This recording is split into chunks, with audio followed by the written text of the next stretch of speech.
Very good morning, students. Let's we start our next topic, our next chapter. This is our environment, and this is fifth chapter of bio of 10th class. 10th class का bio का ये fifth chapter है. ठीक है, our environment.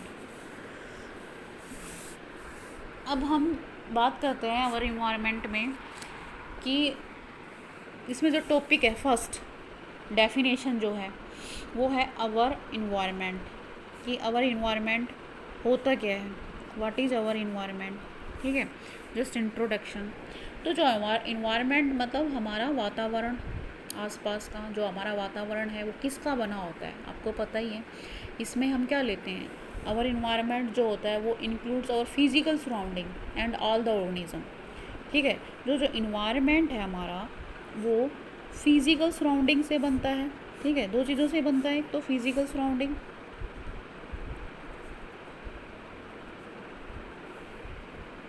And next all the organism. Organism है तो मतलब सारे क्या हैं, लिविंग हैं. लिविंग में क्या आएगा भाई, जैसे कि जितने भी प्लांट्स हैं, एनिमल्स हैं, माइक्रो ऑर्गेनिज्म है,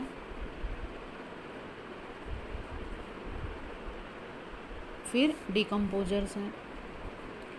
ये सारे क्या बनाते हैं, लिविंग कंपोनेंट बनाते हैं इन्वायरमेंट का. ठीक है, और जो फिजिकल सराउंडिंग है वो क्या होता है, नॉन लिविंग कंपोनेंट होता है हमारे इन्वायरमेंट का. क्या होता है, non living component of an environment. इसमें क्या आएगा, air water soil, air water soil. ठीक है, सिंपल सी डेफिनेशन है आवर इन्वायरमेंट की कि our environment includes our physical surrounding. Physical surrounding मतलब non living atmosphere, water bodies, soil, air. ठीक है, इसके अलावा जितने भी लिविंग ऑर्गेनिज्म हैं, जितने भी आल लिविंग ऑर्गेनिज्म से प्लांट है, एनिमल्स है, माइक्रो ऑर्गेनिज्म, डिकम्पोजर, ये क्या बनाते हैं, इन्वायरमेंट का लिविंग कंपोनेंट बनाते हैं.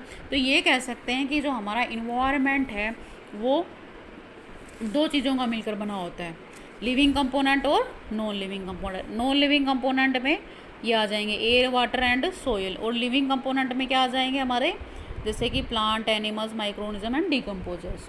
ठीक है, तो ये तो सिंपल डेफिनेशन थी. ये चैप्टर इज का फर्स्ट टॉपिक था इस चैप्टर का, इन्वायरमेंट के अलावा.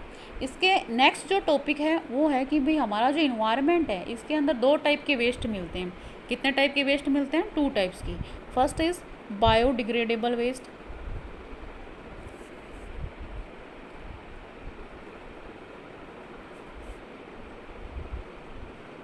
दूसरे कौन से हैं हमारे, नॉन बायोडिग्रेडेबल वेस्ट. सबसे पहले हम देखेंगे बायोडिग्रेडेबल वेस्ट क्या होते हैं. First is biodegradable waste.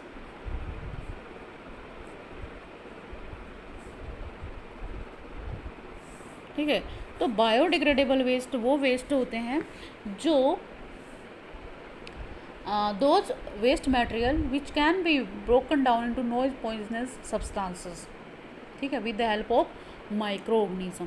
कि वो वेस्ट जो टूट जाते हैं, छोटे छोटे टुकड़ों में टूट जाते हैं. नॉन पॉइजनस मतलब जो कम जहरीले, जहरीले नहीं होते हैं. जहरीले मतलब ये कह सकते हैं कि उनमें जहरीले का मतलब ये होता है कि मतलब वो किसी टाइप का हमारे इन्वायरमेंट को कोई हार्मफुल मतलब वो हार्म नहीं पहुंचाते हैं, मतलब उनको कोई हानि, कोई नुकसान नहीं पहुंचाते हैं. ठीक है, और इजीली वो सिंपल सब्सटेंस में टूट जाते हैं, डिकम्पोज हो जाते हैं, हमारे सोइल में एज इट इज़ वो मिल जाते हैं और हमें कोई भी साइड इफ़ेक्ट नहीं करते हैं. उनको हम बायोडिग्रेडेबल वेस्ट बोल.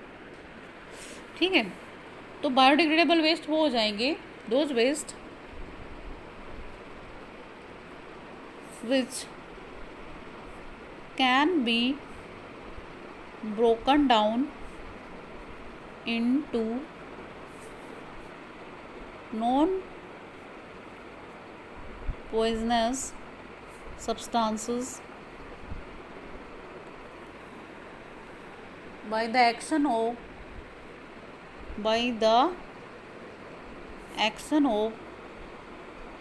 microorganism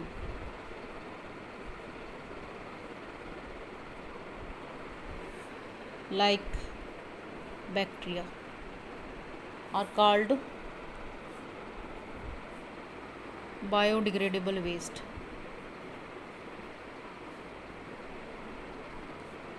वही है कि वो वेस्ट जो सिंपल इनऑर्गेनिक सब्सटेंस में टूट जाते हैं, ठीक है, by the course of time के साथ, नॉन पॉइजनस सब्सटेंस है, मतलब कोई भी साइड इफ़ेक्ट, कोई भी मतलब हमें हानि नहीं पहुंचाते हैं उससे, ठीक है, उनको हम क्या बोलते हैं, नॉन पॉइजनस सब्सटेंस। जैसे कि फॉर एग्जांपल, इनके जो एग्जांपल हो जाएंगे हमारे पास, जैसे कि कैटल डंग, जितने भी हमारे पास एनिमल है उनका जो वेस्ट होता है, ठीक है, वो क्या होता है, जैसे वेजिटेबल्स हो गए, फ्रूट्स हो गए, ठीक है, मतलब जो चीज़ें हमें प्लांट्स और एनिमल्स से मिलती हैं, जैसे वुल है, पेपर है, वीट है, वुड है, कॉटन है, जूट है, ये सारी की सारी चीज़ें जो हमें कहाँ से मिलती हैं, जितने all things which are obtained from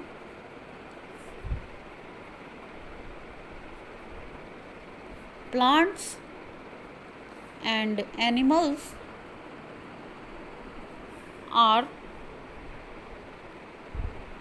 किसके example, are the example of biodegradable waste. ये सब की किसके एग्जाम्पल हो जाते हैं भाई, बायोडिग्रेडेबल वेस्ट के एग्जाम्पल हो जाते हैं, क्योंकि जितने भी प्लांट्स और एनिमल्स के जो वेस्ट होते हैं वो डिकम्पोज हो जाते हैं, मतलब उनको माइक्रो ऑर्गेनिज्म जो एक्ट करते हैं ना, जैसे कि बैक्टीरिया उनके ऊपर एक्ट करता है, तो इनको छोटे छोटे सिंपल सब्सटेंस में तोड़ देता है और उनको सोइल में मिला देता है, जिससे हमें कोई भी, हमारे इन्वायरमेंट को कोई हानि नहीं होती, कोई पोल्यूशन काज नहीं करते हैं, ठीक है, बल्कि उनसे हमें न्यूट्रिशन ही मिलता है, जो मतलब हमारी सोइल की फर्टिलिटी को ही वो बढ़ाते हैं, इंक्रीज़ करते हैं उसकी उर्वरक शक्ति को, ठीक है, तो ऐसे वेस्ट को हम बायोडिग्रेडेबल वेस्ट बोलते हैं। नेक्स्ट जो हमारे पास आ जाता है वो आता है नॉन बायोडिग्रेडेबल वेस्ट। कौन सा आता है, नॉन बायोडिग्रेडेबल